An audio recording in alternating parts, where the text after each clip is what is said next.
Home minister గారు, నువ్వు కాదు, ఇంకా కొన్ని 100 తరాలు వచ్చినా కూడా ఈ భారత రాజ్యాంగం నీ దయాదాక్షిణ్య వల్లనో, నీ లీడర్ చంద్రబాబు నాయుడు దయాదాక్షిణ్య వల్లనో, లేకుండా ఉంటే నీ లోకేష్ దయాదాక్షిణ్య మీద నడవడం లేదు. గుర్తుపెట్టుకో. We all are empowered by this constitution of India. మాకున్నటువంటి హక్కులను నువ్వు కాలరాస్తానంటే చేతులు కట్టేసుకుని కూర్చుంటామని అనుకోవద్దు.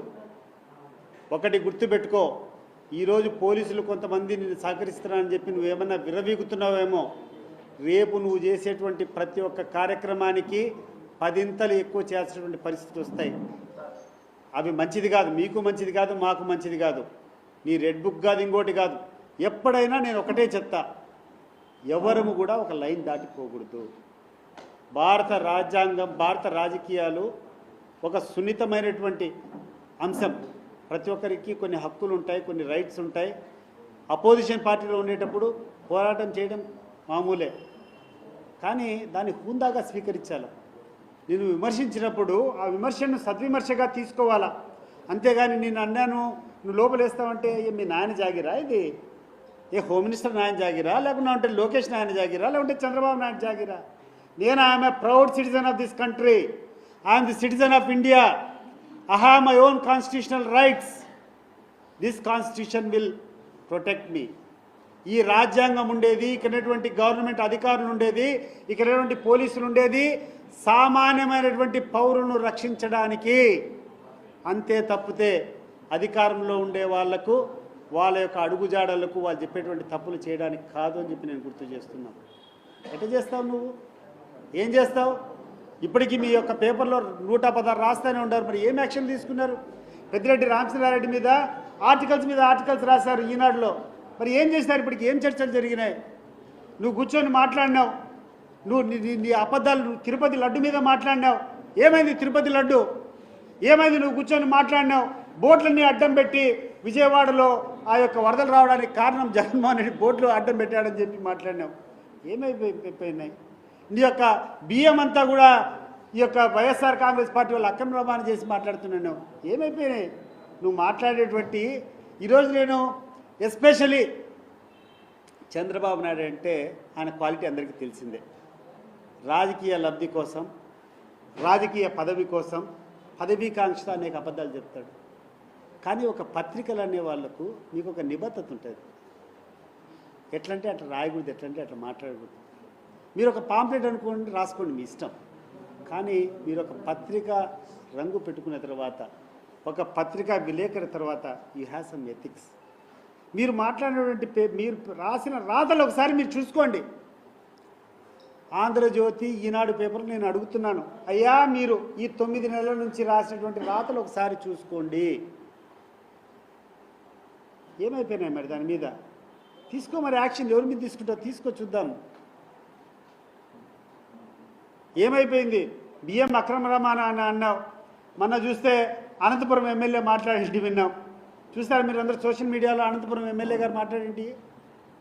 అనేటువంటి రేషన్ షాప్ డీలర్లంతా ఒకే ఒక వ్యక్తికి ఆ బియ్యం అన్నీ అమ్మాలంట. అతనే తీసుకొని పోయి అవి స్మగ్లింగ్ చేస్తాడంట. నువ్వేమో కూర్చొని వైఎస్ఆర్సీపీ నాయకులు చేస్తారని చెప్తున్నావు. బియ్యం గురించి మాట్లాడినటువంటి మాటలు ఏమైపోయినాయి? సీజ్ ద షిప్ ఏమైపోయింది? తిరుపతి లడ్డు ఏమైపోయింది? ఈరోజు ఈ మన కృష్ణా బ్యారేజ్ మీద పడవలు అడ్డం పెట్టింది ఏమైపోయినాయి? నువ్వు కూర్చున్నావు, ఏదేదో మాట్లాడినావు, ఏదేదో కబ్జాలు చేసినారు, అటవీ భూములు చేసినారు. ఏమైపోయినాయి ఇవంతా? ప్రజలకు తప్పులు చెప్పేది కాదు, వీలైతే నిరూపించండి కొన్నైనా.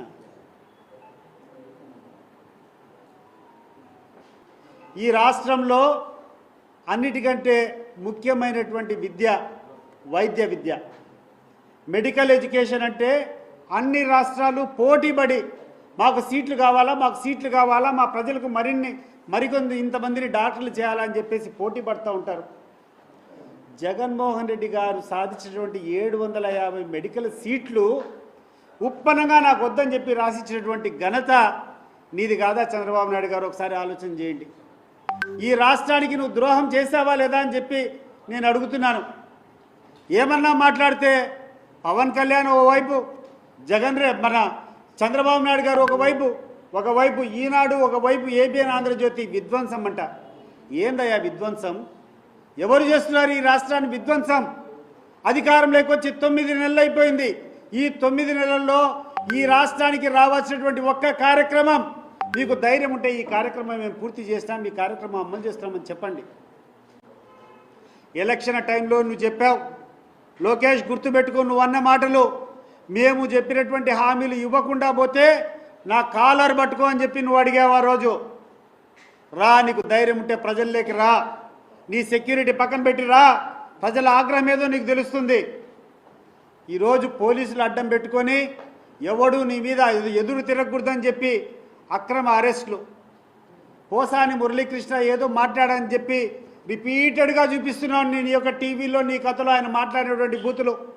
మరి నేను అడుగుతున్నాను చంద్రబాబు నాయుడు గారు, నువ్వు పవన్ కళ్యాణ్ లోకేష్ మాట్లాడేటువంటి మాటలు నీ యొక్క ఛానల్స్లో చూపిస్తారని పచ్చ మీడియాలో నేను ఇస్తా క్లిప్పింగ్స్.